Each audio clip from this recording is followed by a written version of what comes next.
Before my final recap, I do wish to make some personal thanks, make some apologies, and celebrate some of the people in my life. As is not uncommon, it's only possible to make it through a manic-depressive cycle with the help of others. And I have a strong medical team behind me who work alongside each other and with me to define and progress ongoing treatment. However, and whilst I am more than thankful to them, it's also important to clarify that this is their job and that medical professionals alone will not cure the insanity that is bipolar. I would therefore turn my attention to the friends, family and associates who have supported me throughout a very difficult time, often when they are facing difficult or testing times themselves. It's not been easy, and it's certainly not been pleasant. Manic-depressive illness will nearly always bring out the worst in someone, but people have supported me throughout.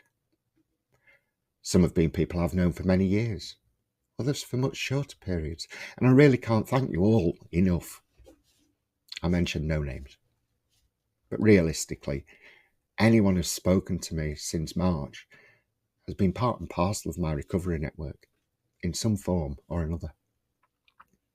Indeed, without some, I simply would not be here to record these videos, and no level of thanks could ever portray my gratitude. I also mentioned there are people I would like to celebrate as being in my life. Obviously, it goes without saying that all the people I've known prior to this episode, as I referred to a moment ago, have helped me through and are celebrated in the highest esteem. But this is a slightly different celebration. Indeed, it's not just a celebration of the people. It's a celebration of how those people became special.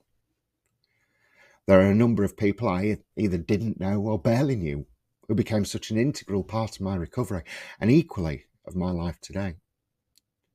Whilst there are now some with whom I have limited contact, others are part and parcel of my daily life, are part of a fantastic support network, and who are unbelievable in the way we can interact, discuss, or just ditch all issues for general chatter. And the celebration part? I stepped out of my comfort zone to meet these people in a way I would never have done previously, either before, during, or after a cycle. But obviously, it's very unlikely that a manic-depressive cycle would progress without many regrets over mistreatment, improper actions, or downright shameful behaviour. I could and never would wish to blame bipolar for any actions. In hindsight, I can see many of my actions were wrong. It is me that said, did, or acted in those ways. It is a complete disregard for others or of people's feelings. I could say any actions were the result of paranoid, delusional, racing brain, coupled with the thoughts that tomorrow may never come. But it's not an excuse. It's not a reason.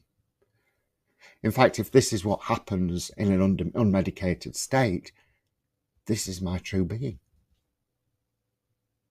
Of course, I am so deeply sorry. Of course, I offer unreserved apologies. But it's also a well-known fact that an apology is only valid if there's a promise of non-recurrence. I can't promise there will never be another cycle or episode. Even at this stage, with more good hours than bad, I can't guarantee that the paranoia or the insanity won't take over. It is doing daily, even if only for an hour. So whilst I do deeply want to offer unreserved apologies, and will do wherever I possibly can, I know apologies can't be accepted and are worthless, because I know I can't offer a cast iron guarantee that I will never have another episode of insanity.